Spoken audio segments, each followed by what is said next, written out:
मित्र, माझं नाव शंकर हरिराम कदम, राहणार तापशेड, तालुका लोहा, जिल्हा नांदेड.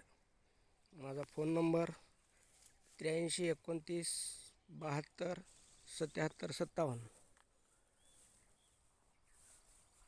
मी शून्य मशागत तंत्रावर गहू घेतलेला आहे, ज्वारी घेतलेली आहे.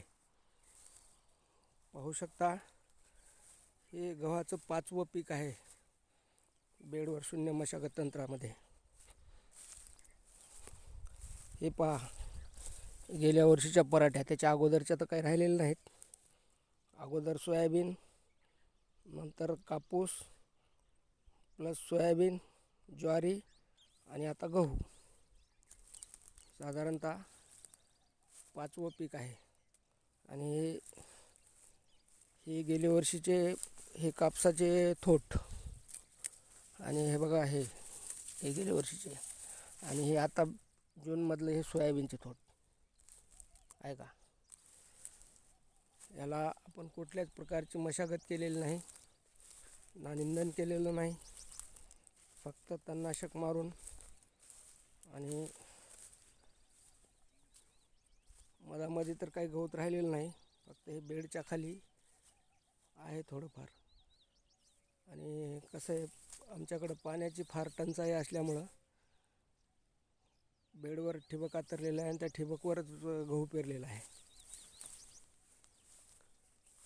पहा का, काही नाही, आणखी एक पाणी लागलेला, त्याच्यानंतर येते कापणीला. पाणी पण नाही आता आमच्याकडे सध्या. 1-2 तास ठिबकमध्ये देऊ शकतो.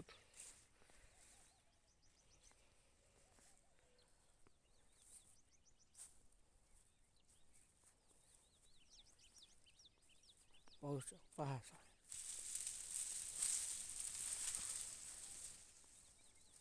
पहा.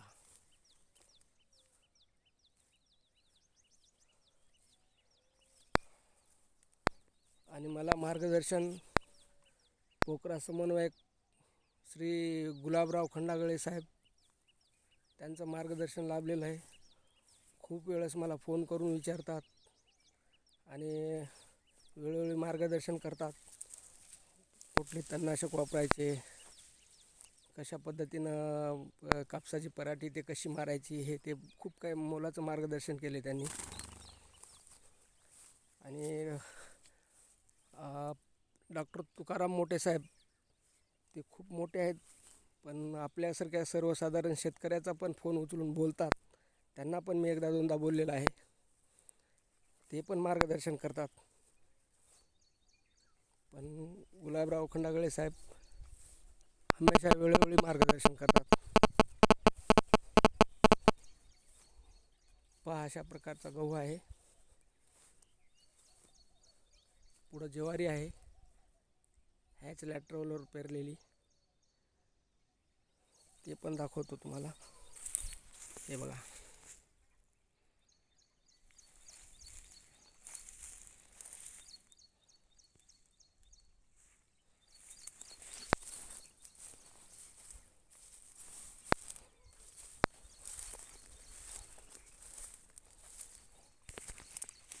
हे पहा, हे सोयाबीनचे खूट हे आहे का. आणि हे गेल्या वर्षीच्या कापसाचे खूट.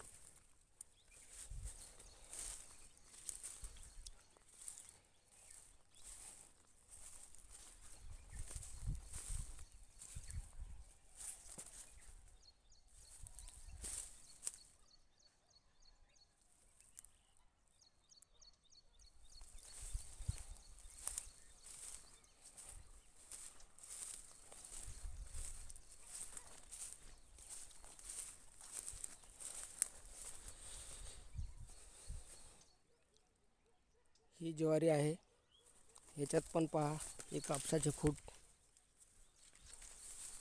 हे बघा, हे सोयाबीनचे खूट आहे. आणि विशेष म्हणजे या ज्वारीला कुठल्याच प्रकारचा खत नाही टाकलेला.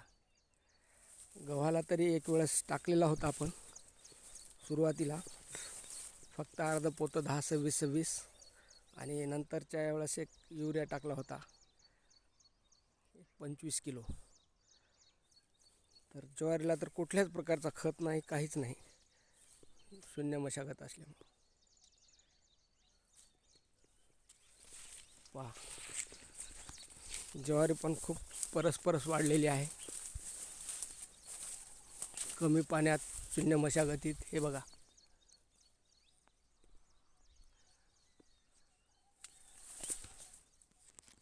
हे बघा,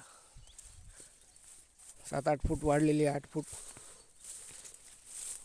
मी समाधानकारक आहे आणि भविष्यात ह्याच पद्धतीनं पूर्ण शेती करणार मी. जवळपास माझं पूर्ण क्षेत्र जवळपास 9-10 एकर क्षेत्र शून्य मशागतवर आहे.